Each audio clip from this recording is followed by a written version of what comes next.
તો જય શ્રી રામ મિત્રો, આજે આપણે કચ્છના એક એવા પવિત્ર ધામમાં આવ્યા છીએ જ્યાં ભક્તિ સાથે મનને અદ્ભુત શાંતિનો અનુભવ થાય છે. મિત્રો, આપણે જઈ રહ્યા છીએ કટારિયા ગામ નજીક આવેલું માનસ હનુમાન ધામ. મિત્રો, આ વિડીયોમાં હું તમને મંદિરનો સંપૂર્ણ પ્રવાસ કરાવીશ, અહીંનો ઇતિહાસ, વિશેષતા અને એવી વાતો જણાવીશ જે કદાચ તમે પહેલાં ક્યારેય નહીં સાંભળી હોય. તો ચાલો શરૂ કરીએ આજની આ આધ્યાત્મિક સફર. મિત્રો, માનસ હનુમાન ધામ સુધી પહોંચવાનો રસ્તો ખૂબ જ સુંદર છે.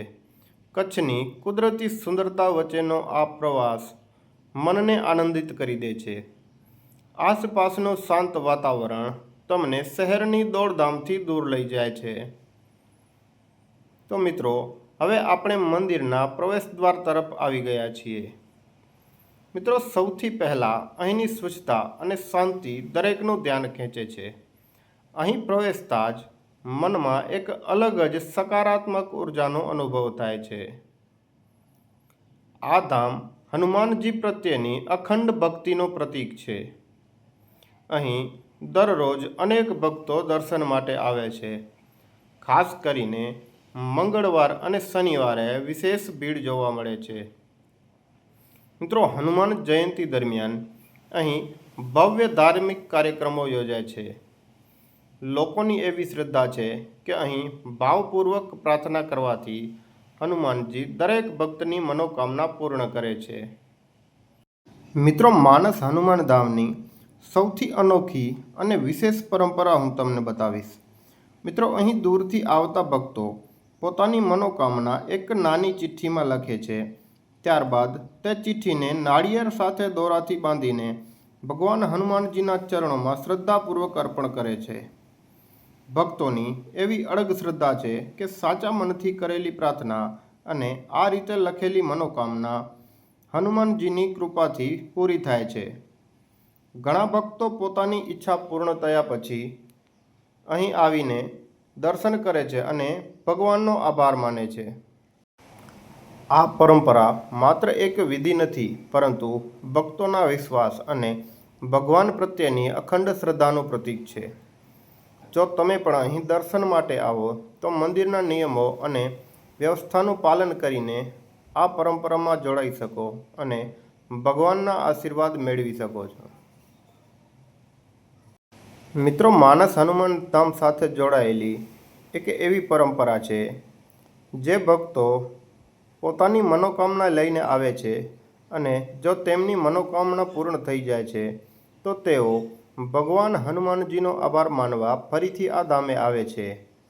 અને એવી લોકમાન્યતા છે કે ભક્તે જેટલા શનિવારની માનતા રાખી હોય અથવા મંદિરના પૂજારીજી દ્વારા જેટલા શનિવાર દર્શન માટે આવવાનું સૂચન કરવામાં આવ્યું હોય તેટલા શનિવારે સતત ભક્ત અહીં દર્શન કરે છે, પૂજા કરે છે અને પોતાની શ્રદ્ધા વ્યક્ત કરે છે.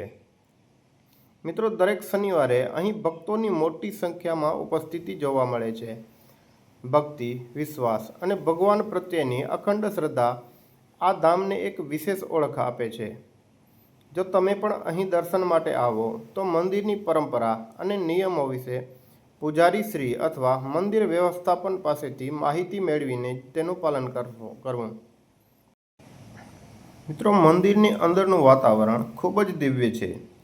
જો તમે જીવનમાં થોડો સમય શાંતિથી પસાર કરવા માંગતા હો તો આ સ્થળે જરૂર આવજો.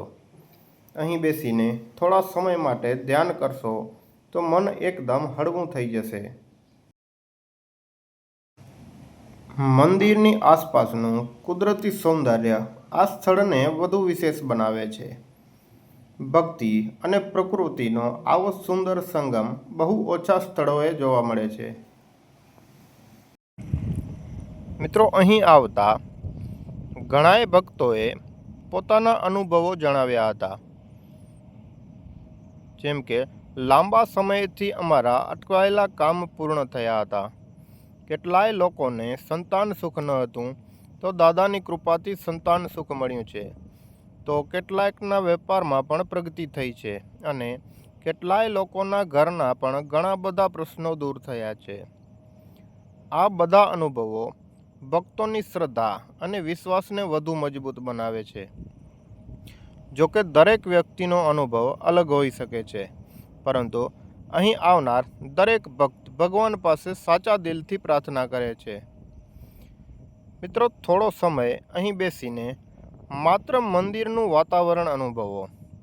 મંદિરમાં વાગતી ઘંટડીનો અવાજ, હનુમાન ચાલીસાના પાઠ, ભક્તોની શ્રદ્ધા અને સમગ્ર વાતાવરણ મનને એક અદ્ભુત શાંતિ આપે છે. જો તમે કચ્છની મુલાકાતે આવો તો આ પવિત્ર ધામના દર્શન ચોક્કસ કરવા જેવા છે. તો મિત્રો, આજની અમારી માનસ હનુમંત ધામ કટારિયાની યાત્રા અહીં પૂર્ણ કરીએ છીએ. જો તમે પણ અહીં આવ્યા હોવ તો તમારો અનુભવ કોમેન્ટમાં જરૂર લખજો. અને જો હજુ સુધી આ પવિત્ર ધામના દર્શન ન કર્યા હોય તો સમય મળે ત્યારે એકવાર જરૂર આવજો અને શ્રદ્ધાપૂર્વક દાદાના આશીર્વાદ મેળવો.